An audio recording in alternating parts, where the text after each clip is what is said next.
We're going to talk about Morne, the place slaves resisted. And this location is on the southwestern end of the island of Mauritius.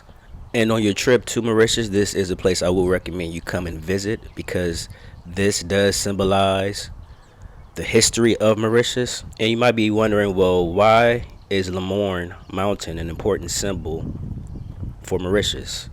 And that's because it symbolized a resistance to slavery. It served as a refuge for people that managed to run away from slavery. For the slaves who ran away, they hid on the sides and cliffs of this mountain. So, to give a little historical context, slavery in Mauritius was a Dutch, French, and then later became a British colony. So, with that being said, this was a time period before Indians were actually on the island. So slavery was alive and thriving. So the recruitment of Indian indentured laborers in Mauritius didn't occur until after slavery was abolished. But as we saw in my last video, even though slavery had been abolished, when Indian immigration did come to Mauritius, their treatment was just the same or being similar to slavery. And this is what we had saw and read in my last video, so check that out as well. So when I went to the historical site in Mauritius and I read that, it just made me think, well, if you were black or Indian, you were still treated the same, which was inhumane, forced labor, maybe physical abuse, and also your basic human rights didn't exist. Thanks to technology, I was able to find a picture of a book I had sent to someone through an email that I recommend they read. This book gives detail of how the British treated the Irish. And we know Ireland is in Europe, and they still treated Irish inhumane and harsh. So just imagine during this time period here in Mauritius how they treated people from a whole different continent, and on top of that, much darker than their skin tones. The answer is terrible. For the slaves who managed to escape the plantations in Mauritius, they formed maroon communities in the mountains here in Morne. And the reason they chose this area is because it's secluded, so it's perfect to hide out. And also in the fear of recapture, the area of this location was perfect. So the tragedy on Morne happened basically because of miscommunication. That was due to the isolation of the maroon community that escaped in this region. They did not receive the information that slavery had came to an end.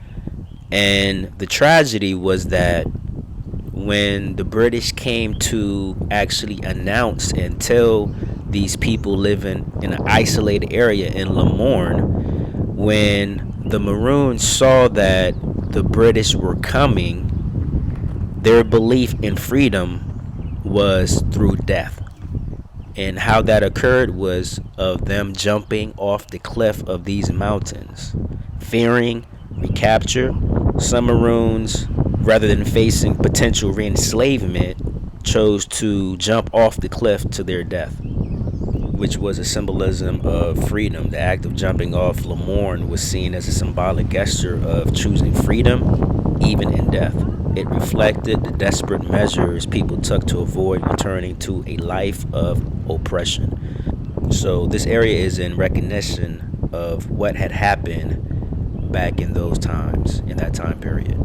So if you're into history like myself and you enjoy traveling and you chose to come to Mauritius, come and visit this area, take a taxi, and this area is commemoration and remembrance of the slave trade and the end of slavery.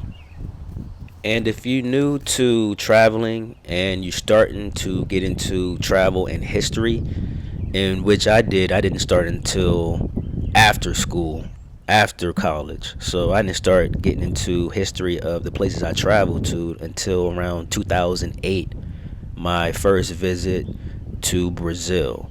Now, the term Maroons historically referred to communities of escaped slaves who sought refuge and established independent settlement that was away from their plantations and slave holding areas.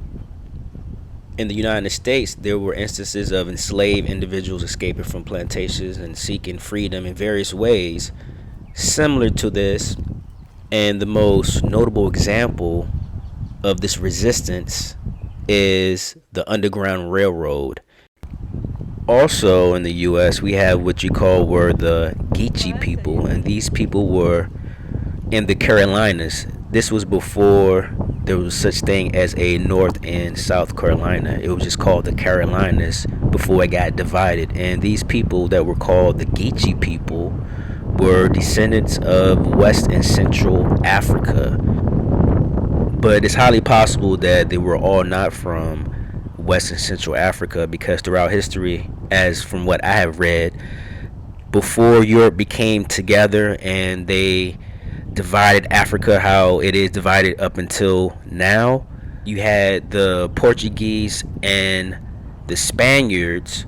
What they would all do is they were not united, so they would ambush each other's ships of slaves, and they would take them and ship them to different regions or to their final destinations.